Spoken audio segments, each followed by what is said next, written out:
Kirk Jerome, Ezekiel Cousins, and Kyle Shanahan and the San Francisco 49ers, they're like,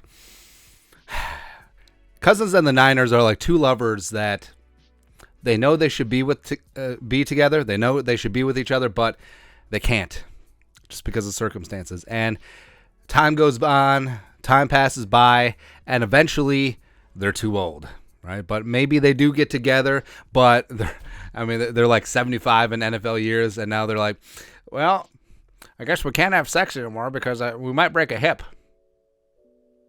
Anyway, skull production value. No, but Kirk and the Niners, that's been something that's been talked about for many years, even before the Vikings signed him in free agency 2018. It's just like, oh, yeah. Hey, Kyle Shanahan, the connection with them. By the way, the fact that there isn't a good Cousins and Niners jersey swap, it's kind of surprising. I mean, there's 17,000 different OBJ jersey swaps, but I digress there. But Mike Florio, noted stirrer of the pot, as well as noted Vikings fan, also noted Kirk Cousins fan. He was on his show with Chris Sims, Boomer Esiason's son, and they were talking about the possibility of Kirk Cousins being traded, and Florio just decided to just drop this flashbang into the room. This is what he said. His quotes via Vikings Wire.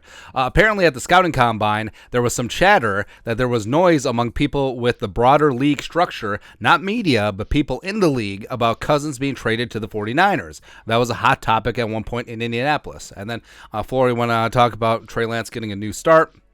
Minnesota, his home state, even though PJ Fleck saw him as a safety, ended up being the number 3 overall pick. But he's a guy, injury stuff, whatever stuff with the Niners, obviously could use a fresh start. And of course, this talk at the combine was before the Vikings, restructured Cousins' deal, and this would actually be even more beneficial for the Niners right now. So instead of taking on the $20 million base salary and bonus, they would only be taking on $10 million in base salary, because the rest of it was converted into a signing bonus and a roster bonus, and the Vikings are taking those dead cap hits, and the Niners would only take a $10 million cap hit by acquiring Kirk Cousins, which would be amazing for them. And yes, I mean, Kirk played some of the best ball of his career last season, and the Niners, even though they hit the lotto of Brock Purdy, who knows how quickly he'll be back from his UCL. They did sign Sam Darnold, whatever, and Trey Lance is coming back from injury. So do they want to gamble with that sort of unproven quarterback room, or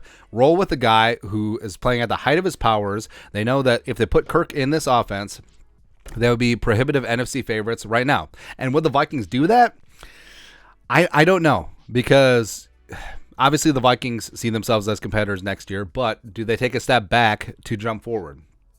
Do they send Cousins to a NFC rival who obviously makes them NFC favorites because they're looking towards the future? And part of that trade could be bringing Trey Lance to Minnesota. Yes, he is in year 3 of his rookie deal already. Yes, he is coming off an injury. Yes, when he's been in, it's been kind of shaky, but he has potential, obviously. I mean, he was the number 3 overall pick in the draft for a reason, and the Niners traded up heaven and earth for a reason to go get him. Or maybe the Vikings pass on Trey Lance, and the Niners don't have a first-round pick because of Trey Lance. They don't have a second, third, or fourth because of McCaffrey trade, but they do have 3 compensatory picks, and you can trade compensatory picks now. So do the Vikings do something there? And do the Vikings get all these compensatory picks, or do they get future draft love from the Niners, and do they parlay that into getting up into the stratosphere for one of the big 4 quarterbacks? Or do they roll with Hendon Hooker, and do they feel okay with that, even though Cousins out of the picture, he probably would start right away, unless he can't beat out Nick Mullins, which if he can't,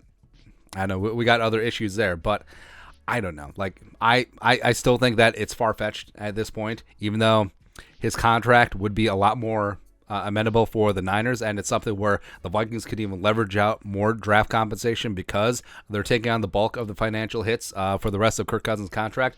But who knows? But I feel like this is something that's been talked about for so long that it's either obviously going to happen or it's never going to happen. And it's just always going to be something like, hey, remember when that could have happened? But who knows? But anyways, your thoughts are thoughts. Mike Florio talking about how the Niners were in on Kirk Cousins at the NFL Combine, or there was some steam. It's a rumor season. Who knows? Let us know your thoughts on our thoughts and their thoughts in the comment section below. Subscribe for daily Vikings takes. Once put the work, put a little something in the Venmo. But until next time, Skull Production Value.